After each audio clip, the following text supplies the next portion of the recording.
Hi, welcome. This is the Spiritual Nerds podcast, and we are three friends who are passionate about spirituality and metaphysics and this journey of awakening that we are all on. And so we are here and we'll be here every week to just have these heart led and spirit filled conversations about topics that we're interested in. And it is our deepest intention that as we show up here authentic and vulnerable and honest, that it creates a place where others can feel permission to do the same, and that you might see yourself in some of our stories, and that it might inspire and support you on your journey of awakening. And today we are talking about authenticity and what that means to us and how that shows up in our lives and how we are living our most authentic selves and lives. So, what does authenticity mean to us? Well, I'll start. First of all, I do not think that for me that term is a solid or set thing. It's very fluid, and it kind of moves about with the different stages I'm in life. One kind of anchor point that I like to work with is as like a very basic understanding of authenticity is the idea that what is going on inside and what is going on outside is in congruence. So that like what you're feeling and how you are on the inside, you're also feeling safe and comfortable with presenting on the outside, as opposed to having a facade or a mask. That is absolutely easier said than done. But that was, I think Simon Sinek had that in one of his books. And I liked that because it was just so simple and easy for me to like grasp. And the other thing that I was thinking about when I was thinking about authenticity is that it's really being accountable to yourself and dismissing this idea that there's anyone else out there who has anything to do with your behavior or your thoughts or anything. It's all you. It's all an inside game. And thinking about being authentic is thinking about being in alignment with you, with yourself, and trying to release all the other stuff that we've got loaded into us. So yeah. Yeah, I was actually thinking this morning about like what are the conditions? What are the conditions in my life that appear where authenticity is easy or authenticity arises? Like, because authenticity is like you're not thinking about it, right? So authenticity happens on its own, but what are the conditions for it? And I was thinking about like when I have trust or I'm relaxed and sometimes the environment just shows up that way. Like with you guys, I wouldn't think about what are they thinking about what I'm saying. There wouldn't be any blocks to authenticity because I have trust. But there's times when that doesn't appear, it's like not happening inside me or outside of me.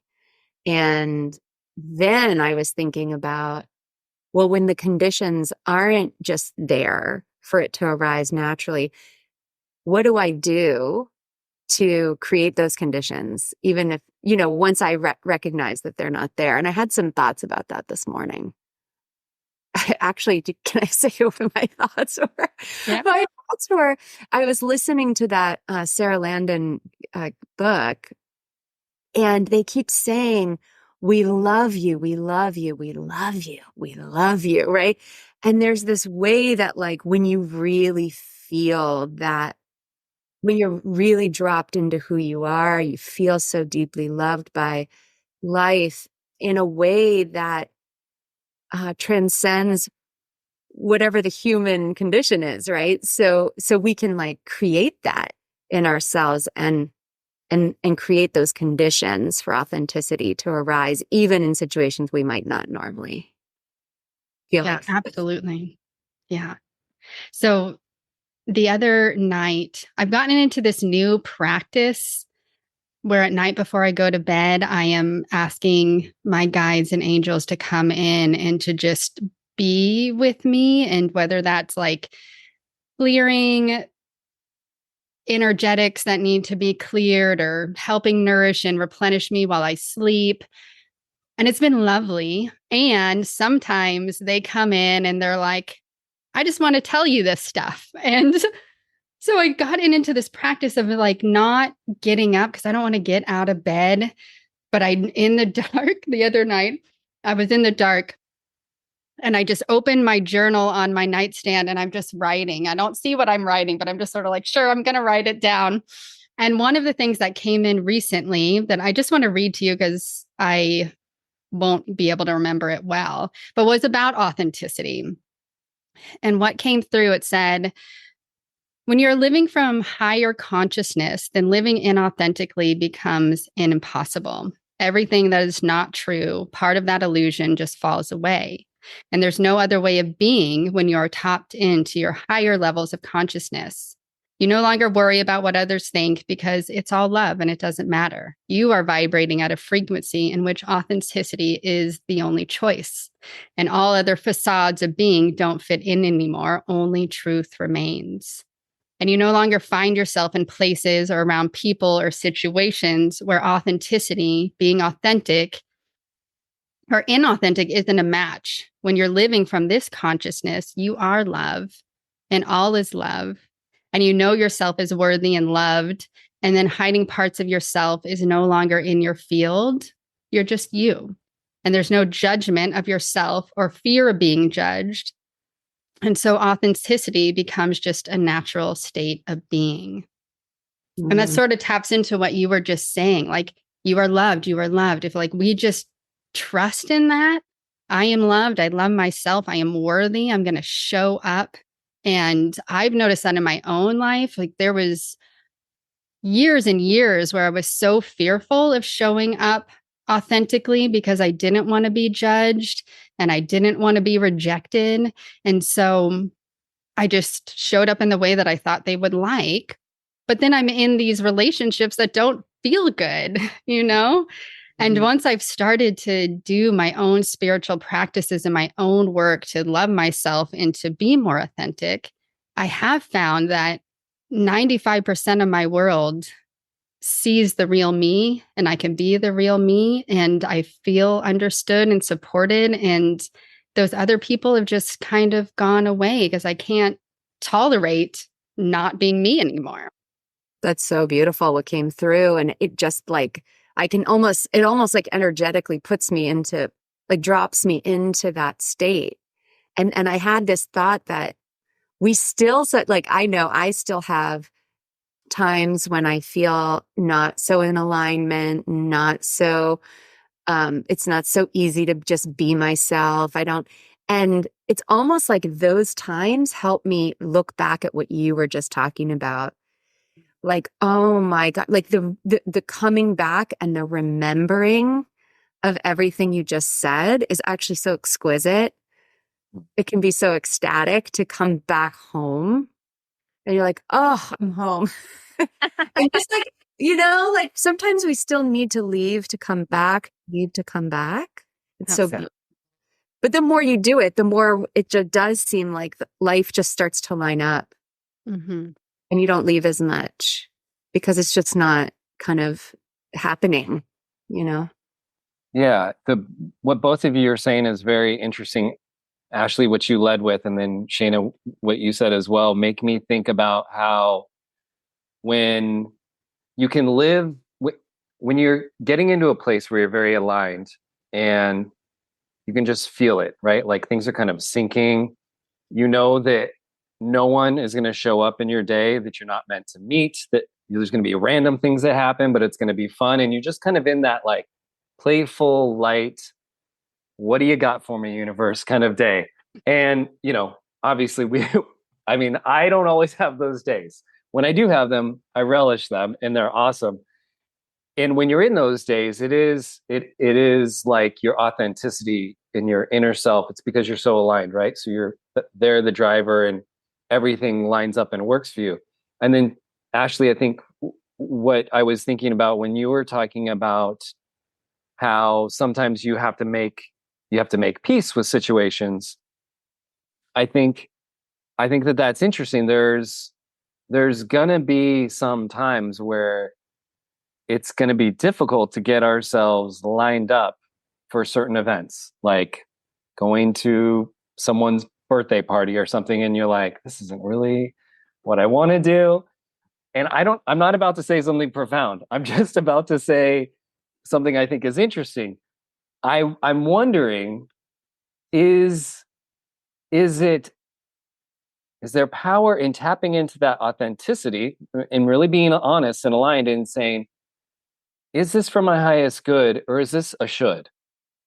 And like, I'm doing this thing because it's a should, and therefore I'm going to get should on a little at this event. Like, and is there a way where you can be kind of not aggressive, but like more determinedly, like, this isn't in my energetic field.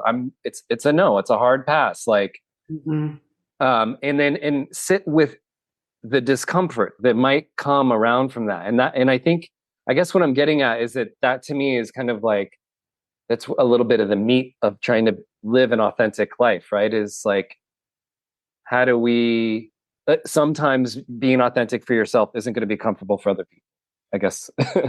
or it might not be easy to necessarily do it. Like, you might be lined up, it might be your thing, but there's going to be an old part of you, maybe a people pleaser part of you. That's like, for me, it's like, go along to get along kind of vibe. And it's like, well, the reflection of the energy at those places back to you is a reflection of not being in alignment. Because you were like basically saying, well, I'll put myself down for the good of this, of what I think is the other things. But it's also not really trusting the universe to say, if you didn't go, maybe everyone else would have had a better time. Or, I don't know. So that it makes both of those two things you guys said made me think of that. Yeah, sometimes we have a choice and sometimes we don't have a choice. So, and I always know that in myself. Do I have a choice? And am I going against myself? And then there's like other times when you don't really have a choice. And so how do you do it inside of the choice, right?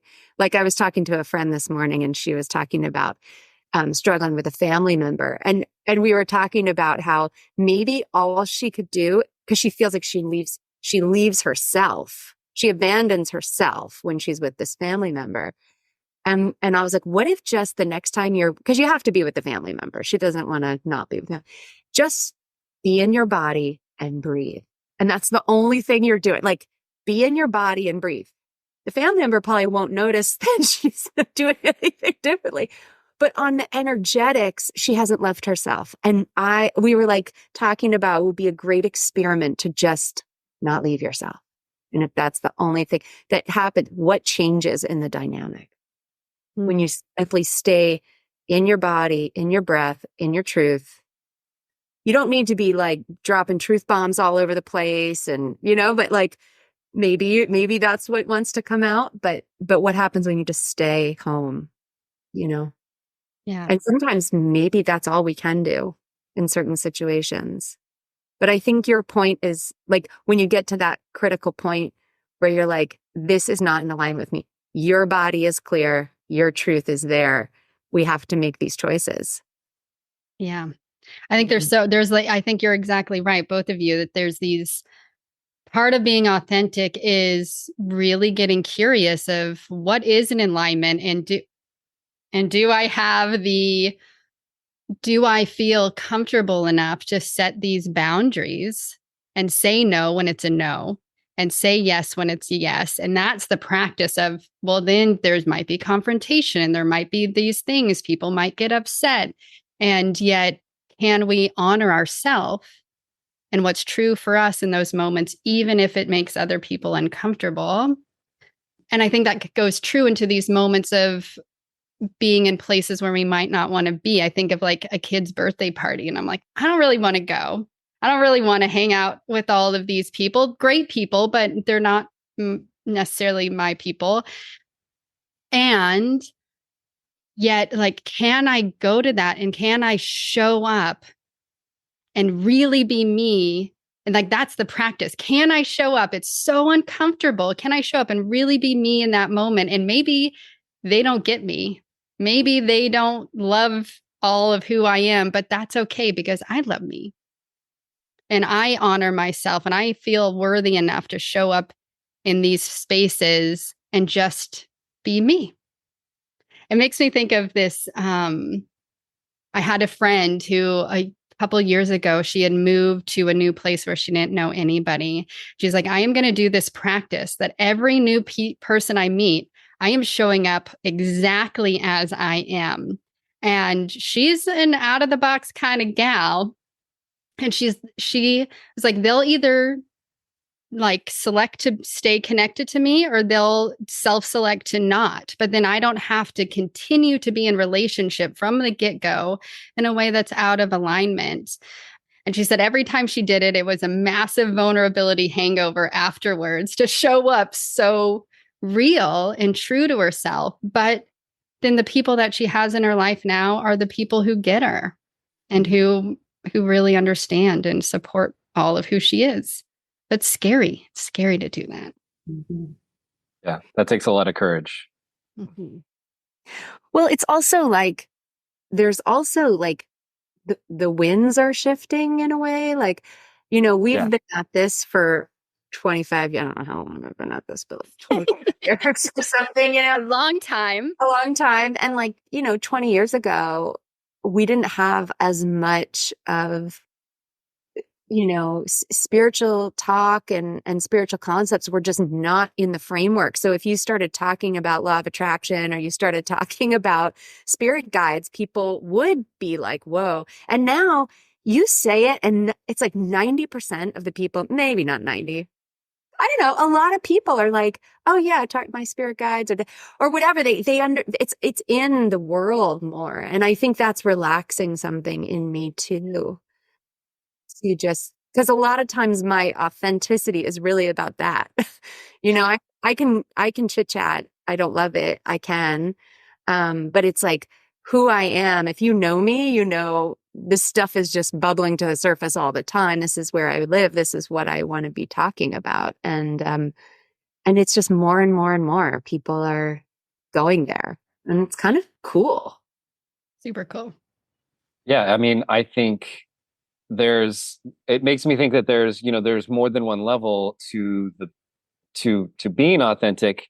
There's, of course, the very personal level that you live, the lived experience of you trying to be authentic and navigating basically all the stuff that we just talked about.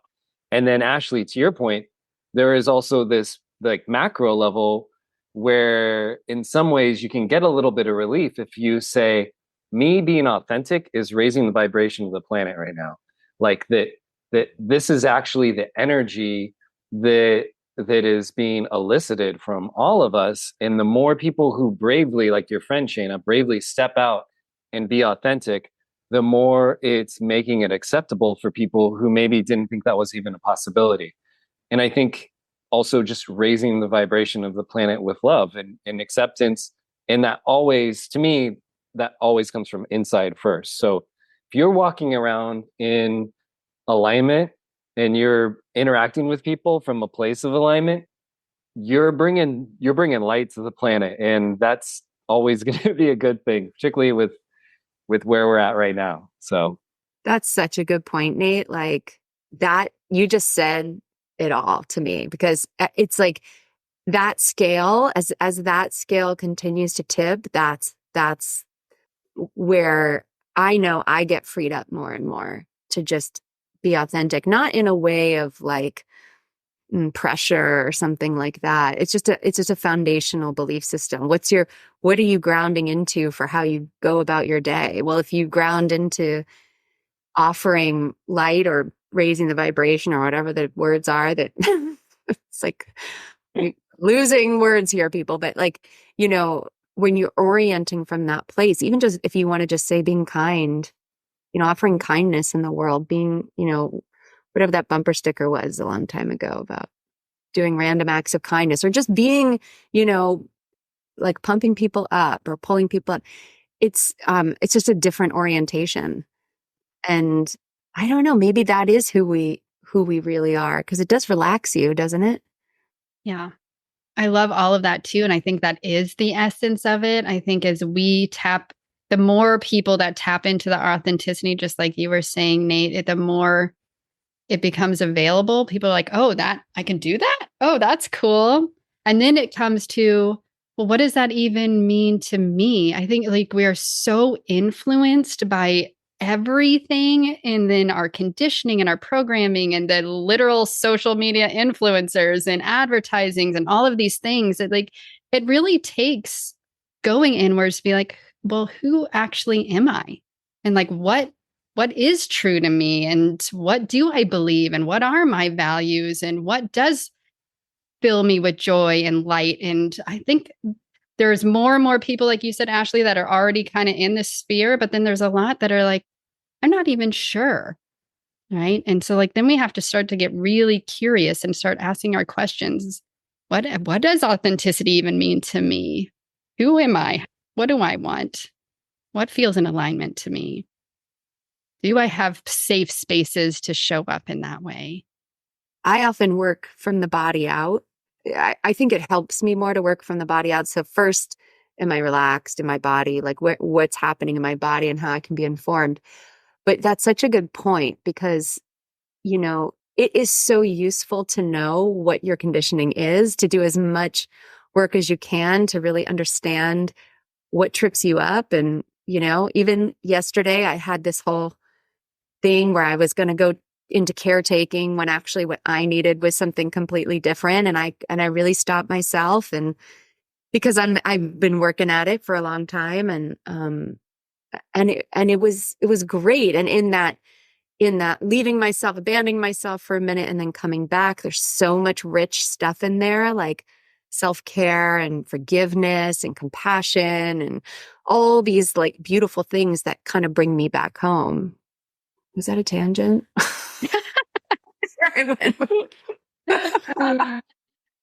No, I think you're right. It is those moment to moment places where it's an opportunity, right? Every moment's an opportunity to be like, wait, let me check in. Is this really what's in alignment for me? Or am I in that sort of habitual, this is what I'm used to doing? And that's how we build this capacity to live in alignment, is in those small moments. Yeah. Yeah, that's what I was saying, was the body out. I remember my first thought. It was the body out. Well, Shayna, what you said made me think like, we jumped right into this conversation about authenticity and we kind of went right into the deep end. So it's making me think what you said, like about pulling it back just a little bit to talk about like there is a piece to being authentic that does involve a certain level of self-awareness and introspection to have been done first. And I'm not talking about like grind it out work, like you got to do the work, but just there is a level of trying to separate out culture and programming and parenting and lineage and all of that to kind of come back to yourself. And I think it sounds daunting, but you can do it kind of fairly easily if you do a little journaling and write down some of what you think are core parts of yourself and kind of whittle it down. And that can help, I think, a lot in terms of like finding out where is the compass pointed for authenticity. Because I won't harp on this too long, but I do have to say I've had some conversations recently where I think our ideas, like our Western culture ideas about life and about success, it reminds me of the expression about one fish turning to the other fish saying like, how's the water today? And the fish says, what water? And it's like, oh, that's because you don't really know what you're swimming in. Like there are, as someone who I feel like I have spent a lot of time doing these reflective practices, unpacking a lot of things, the Western culture of be successful, do this, do that. What does it look like to be happy? If you are not careful, that stuff is running all the time. So there is a level of awareness about that stuff that is very helpful, or at least can kind of get you back on the path. I think the nice thing is the spiritual hack is that if you get into alignment, that shit kind of falls away. But sometimes you're not in alignment. And so sometimes you need to be like, this feels like programming, or this feels like, whose truth is this? That I need to be successful now, or I need to be in that house, or I need to get this much money for the job. Just because it can relieve a little bit of that pressure and clean it up a little and be like, that I don't think that's mine. I don't have to worry about that. And I can come back to what's important to me. Yeah. And that goes right back to what you were saying, Ashley, is like part of that is our body informs us. So in any moment where like you're feeling contracted or restricted or like it's not feeling good, that's a cue, right? Like, oh, something's out of alignment here. And then we can start to ask those questions and get curious. That's the process.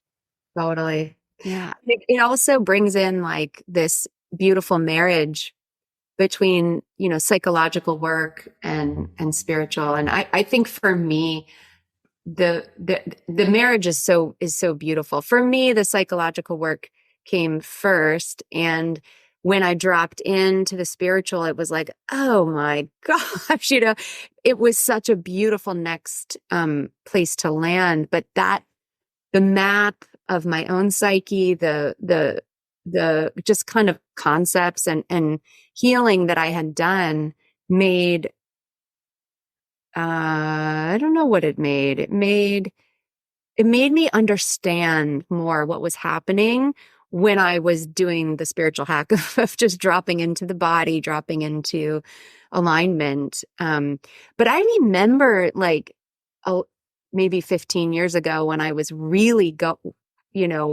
working this stuff and really seeking and really healing deeply.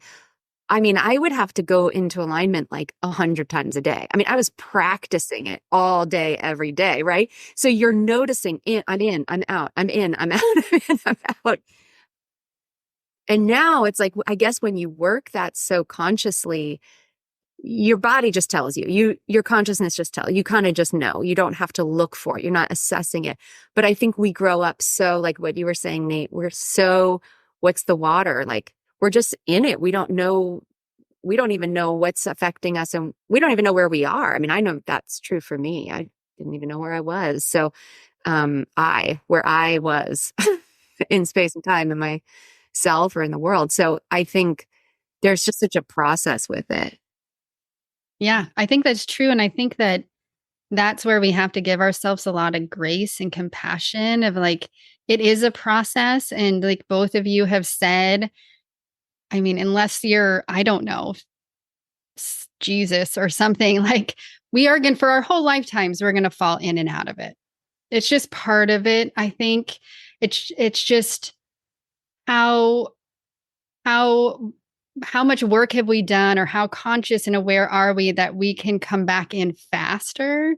But the assumption that like we're never going to be out of alignment that just creates a lot of shame and like stress about, oh God, I'm not doing it right. And what's wrong if I'm not in it? It's just, it's a flow, but we can be in alignment more often than not as we stay aware what our body's telling us, when we have done the work to get curious of what is our programming, what is our conditioning, who are we really, what are our values, then we have something to continue to help us drop back in a lot faster. Mm-hmm. That's such a good point. It's such a good point. I mean, there's so much in what you just said about self-acceptance and self-love and forgiveness and compassion, and lightening it all up a little bit. But that what it felt like to me, and this might be going into like another zone, but is sort of the gripping of the ego at times can make it really hard just to come back into alignment. And I think that's something I really had to work at for a long time, was that gripping of the ego, because the gripping of the ego actually can operationalize a lot like shame. It can operationalize like self-judgment in the service of just wanting to preserve itself. Mm-hmm. Because part of this is letting go. Part of coming back, and the kind of how I started about saying like, well, what are the conditions? The conditions are, I'm not thinking about it. I'm just being me. I'm not thinking about being authentic. I just am relaxed enough to just allow whatever wants to come through to come through. Well, the ego has to really take a seat, another, a little bit of like, a break or I don't know what's the right way to say it, but, get out of the way. And so I think that for me, that was like a big conflict I would get inside of myself for a long time. Yeah. And I think another way that we can think about this to, again, I think if this aligns for you, I'm going to say some crazy, people. So maybe Give some it of to you us. won't agree with this. Another way that we can alleviate some of that stress about moving in and out of alignment, or a way that we can kind of leverage that and lighten it, or this is a way I do it. So I think that we are on earth to make mistakes, to grow, to pull into alignment, to pull out of alignment, and that the joy of it all is the process of coming back into the fold every time. And so when you think about it like a roller coaster, you're not pissed off about the uphill because you know that the downhill is coming. and so you can give yourself a little more freedom. And I love grace. Grace is absolutely, to me, that is such a key word. Give yourself some grace to fall out of alignment and come back into alignment. And maybe, if you're willing, allow yourself to enjoy that process, or to giggle a little, or to just laugh and be like, oh, there I go again. And then I'll take it an even bigger level. I also think that the process of that falling in, falling out of alignment, falling in, falling out of alignment is actually what creates infinity in the universe. I think that the constant flux of contrast and change is actually what creates the never-endingness, because you have free will and you have a choice to come into alignment, fall out of alignment, and this creates this cycle that just never ends. And there's so many variations on how it can happen. And so I sometimes, for some people, this could give you existential angst. I'm sorry, I'm not trying to do that. But for me, it's like, I'm doing my part to keep everything going. Like, my mess ups keep it all going. So there's just something really fun about that. Oh, Nate, that's everything. That's everything. Yeah. Yeah. It's like I can get there. You just like blew my mind. So I'm going to now I'm going to fold that in. But like yesterday when I was feeling contracted, I was like, what if I'm just like this exactly where I'm supposed to be? And then of course it was exactly where I was supposed to be, because guess what? It was where I was. And I was resistant. And I was like, oh my God, this is beautiful. This is actually beautiful. It's just, there's that unconscious resistance that comes up where you've already labeled it before you have a chance to even label it. But I was able to work with it in a way that I really relaxed around it. And then, oh my gosh, all this like beautiful insight came in. And it's really beautiful, actually. It felt so enlivening, and well, that's a good word, like enlightening.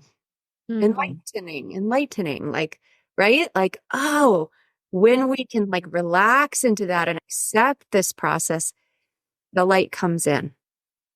Yeah. Mm-hmm. So that wasn't over the top, Nate. That was spot on. Spot on. And I'm going to have to digest that a little bit, because that is not something I have thought about. If all those pieces are what is creating the infinity of creation, of life, I could be wrong. I'm pretty sure it's a part of it. It may not be the whole thing. Well, yeah.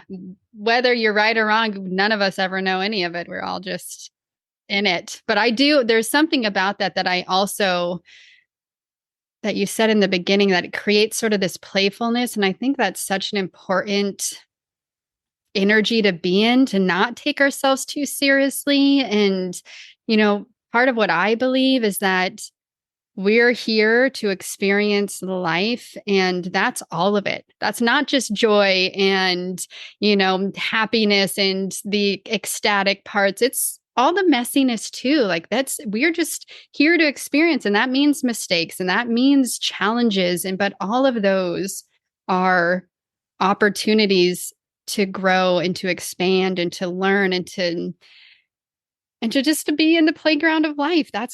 We're here to have some fun with it. And I think when we can be in that energy of not taking ourselves too seriously and letting ourselves like, this is it. If there's that allowance and that surrender of like, this is where I am, so this must be where I'm supposed to be. And what do I get from this? What can I take from this? And what is it going to inform me of? And how is it going to show me opportunities to see things in a different way or to grow or whatever it is? If we can just like, not be like, oh, I'm out of alignment and I've messed up. Damn it. Like now I'm like, whatever. Now I've screwed up. I suck, but like, no, all right. That's just where you were in that moment. And that's part of life. And now we get to playfully come back in.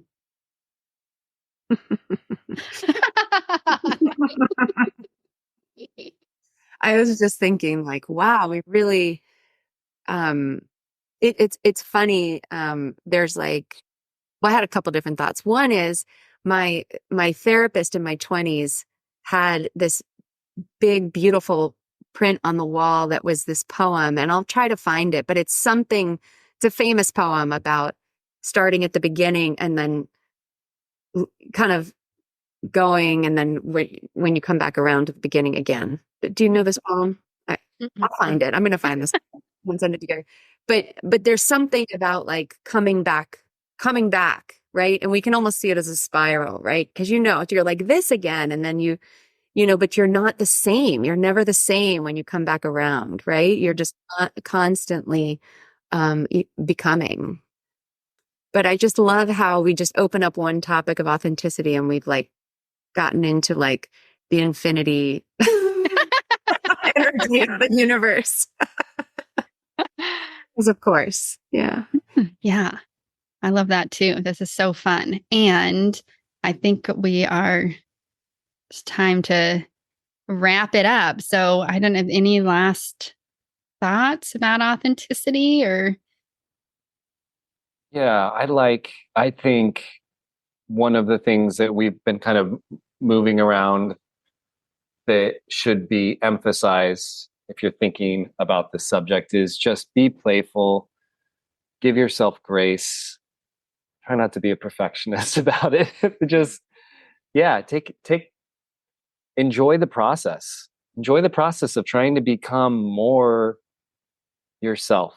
There's going to be so many interesting and fun things that will be shown to you along that way. And I think one of the things that it might be helpful to do is just release all expectations and just say, if I've never lived fully myself and I'm going to step into this process of being more fully me, then things are going to change, and be excited about that prospect. Like, oh, wow, new things are going to happen because guess what? I'm showing up in a new way. Mm-hmm. So I love that. Yeah. And I think what comes to my mind, I think that is such a good emphasis to have: playful, grace, and like it's part of that playfulness of just like curiosity. Like this gets to be awesome. You get to learn who you are. You get to create a relationship with yourself and how awesome is that? Because I don't think a lot of people do that. And to get like, wow, who am I? And can I love that person? And get really curious about all aspects of yourself. Like your relationship with yourself is the number one relationship. So it gets to be a fun process of exploration. I think that what we're just talking about right now is probably at the center of how I worked as a therapist. Is like people would come in and I could see this like contrast between their essence, who they really are, and what was kind of in the way and what was coming out. And just this beautiful process of helping people come home to themselves, but with so much like excitement about that. Like it wasn't like almost like therapy can be problem focused where you're just focusing on the things getting in the way, or you can just focus on like this delightful human. I have this one story where I had this guy come in one time who was kind of like this buff, kind of like together guy, successful, you know, and he was talking to me. And I like it, there was something so off that I like interrupted him and said, "Who are you?" I just was like, "Wait, stop. Who are you?" And he got it. And he's like, "I'm actually just like a chubby, insecure, lonely little boy." And I'm like, yes. And that's the best part of you. That's you. And let's go back to that you know, and then we can become from there. And so, yeah, just this delightful process of doing that one-on-one, but now seeing the final thing I'll say is that, you know, I think that's what we're here to do. If I was to say like my greatest wish is that everybody could do this work to just be themselves, because we need everybody to just be their authentic selves in order to figure this whole thing out. It's a big mess. And but I do think that's part of the answer, you know, is just be yourself. Yeah. Yeah. Awesome. Give yourself permission to do that because it's hard. Yeah. Yeah. Yeah, be yourself and give everyone else permission to be themselves. Yes. It's nice. Absolutely. Yeah. Okay. So that wraps up episode 1 of Spiritual Nerds, talking about authenticity.